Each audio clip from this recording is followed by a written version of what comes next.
Hello everyone and welcome back to my channel. So this video is about DSSSB Statistical Assistant.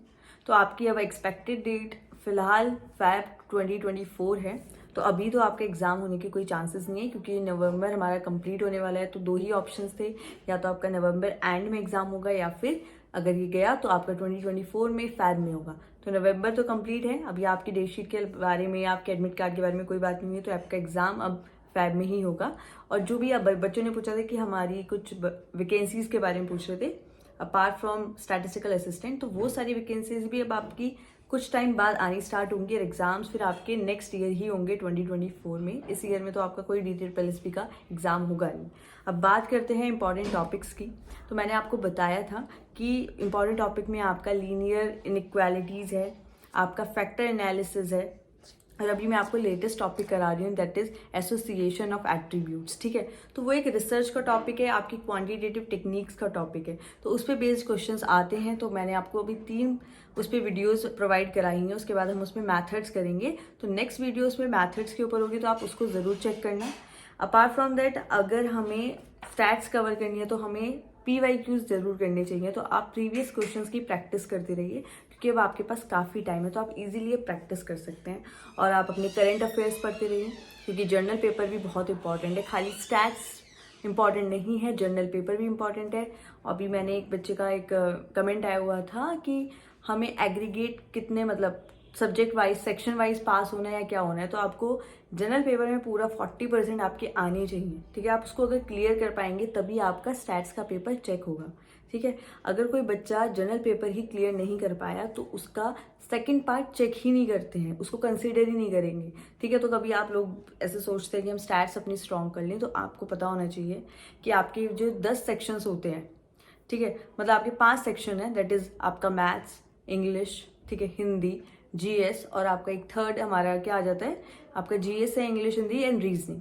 ठीक है, तो अब आपका क्या होता है, जब आप एक सेक्शन अटेम्प्ट कर रहे हैं तो आप दूसरे सेक्शन पे अगर स्विच कर गए तो वो वापस से दोबारा वाला सेक्शन नहीं खुलता है।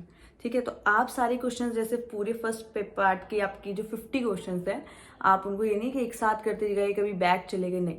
जैसे आपका पहला सेक्शन मैथ्स का खुलेगा, ठीक है, तो मैथ्स में 10 क्वेश्चंस होंगे, तो आपको पहले वो 10 क्वेश्चन अटेम्प्ट करने पड़ेंगे। 50 ही नहीं, आपका 100 का होता है। एक क्वेश्चन 2 नंबर का अगर हुआ या 1 नंबर का हुआ, जितने का भी हुआ वो बात की बात है।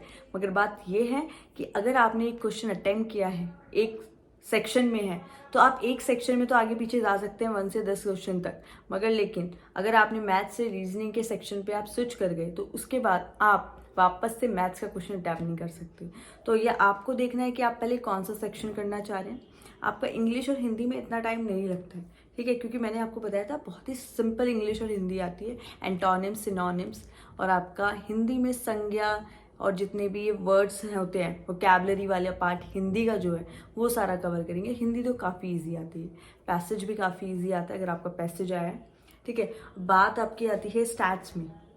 स्टैट्स में मैंने आपको ऑलमोस्ट बहुत टॉपिक्स करा दिए हैं। अब जितने भी हॉट टॉपिक्स हैं, दैट मीन्स जितने भी इंपॉर्टेंट टॉपिक्स हैं, अब मैं उनको कवर करा रही हूँ क्योंकि अब हमारे पास टाइम है, अब हम आराम से उन टॉपिक्स को कर सकते हैं। सो प्लीज़ आप गाइज उन वीडियोस को देखें। आप लोग अगर उन्हें देखेंगे तभी तो मैं थोड़ी मोटिवेट होकर उस पर और वीडियोस बनाऊंगी। ठीक है, क्योंकि अब जो टॉपिक्स है वो बहुत इंपॉर्टेंट टॉपिक्स हैं, बहुत टफ टॉपिक्स हैं। तो मैं आपके लिए उन वीडियोस को प्रोवाइड करा रही हूँ। आप लोग उन्हें देखें, लाइक करें, शेयर करें एंड सब्सक्राइब करें मेरे चैनल को। आप जितना ज़्यादा सपोर्ट करेंगे उतना ज़्यादा मैं मोटिवेटेड होंगी तो मैं वीडियोस बना पाऊंगी। ठीक है, तो अगर आप लोगों को जेन्युइनली चाहिए कि मैं आपको सारे टॉपिक्स कवर कराऊं तो आप कमेंट सेक्शन में मुझे बताएं। ये बताएं कि आपको क्या टॉपिक पढ़ना है, फिर मैं उस टॉपिक पे आपको वीडियो बनाऊंगी, इंपॉर्टेंट टॉपिक्स बताऊंगी। बाद इसके साथ साथ हम जो भी लेटेस्ट क्वेश्चंस हैं स्टैट्स के वो मैं आपको डालती रहती हूँ क्विज की फॉर्म में, आप उनको सॉल्व करें, उससे साथ भी एक्टिव रहें। इसके बाद मैं आपकी एक प्लेलिस्ट मैंने बनाई हुई है जिसमें मैंने आपको प्रैक्टिस क्वेश्चंस कराए हैं, आप उनको चेक करें। और मैं डे बाय डे आपको प्रैक्टिस क्वेश्चंस भी डालती रहूंगी ताकि आप, अगर कोई बच्चा अफोर्ड नहीं कर पाता है ऑनलाइन, जितने भी मॉक टेस्ट नहीं खरीद पाते हैं, तो मैं अपनी तरफ से आपको क्वेश्चंस बना के दूंगी जो कि इंपॉर्टेंट है, आपके सारे टॉपिक्स कवर करेंगे। ठीक है। तो अभी आपके पास जैसे नवंबर भी कंप्लीट हो गया, अब ये मानिए कि आपका दिसंबर एंड जनवरी आपके पास 2 महीने हैं, तो आप 2 महीने में अपना सिलेबस कंप्लीट करके अपना रिवीजन भी कर सकते हैं और पेपर 1 भी इसके साथ साथ आप अपना स्ट्रॉन्ग करते रहिए। So that's all about today. कल हम अपना एसोसिएशन ऑफ एट्रीब्यूट्स का प्रैक्टिकल क्वेश्चन करेंगे जो कि मैथड्स हैं उसमें। उसके बाद हमारा वो चैप्टर वाइंड अप हो जाएगा। उसके बाद हम लीनियर इनइक्वालिटी पे चलेंगे, ठीक है। So bye bye, please like and share and subscribe my channel. See you.